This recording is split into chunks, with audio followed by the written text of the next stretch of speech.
Hi guys, welcome to OAS Hub। So बात्या दाना तार प्रभाव ओपीएससी सिविल सर्विस एग्जामिनेशन 2023 उपरे पकईची।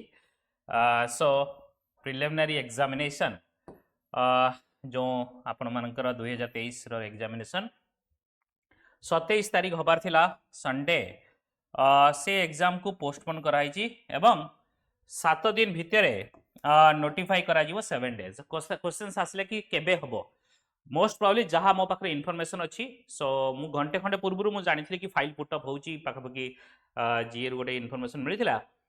बाकी 7 डेज पर नोटिफाई करिए। So most probably November 3rd to 4th week आप एग्जाम हवाक जाऊँगी। जदि एवरीथिंग ठीक ठाक रहा perhaps November 3rd and 4th week आप एग्जाम हम। सो से अनुसार पढ़ापढ़ी करूँ। सो थैंक यू गाइज एति कहवाई आसती। सो समस्ते चैनल को सब्सक्राइब करूँ, शेयर करूँ और लाइक करूँ। God bless you all.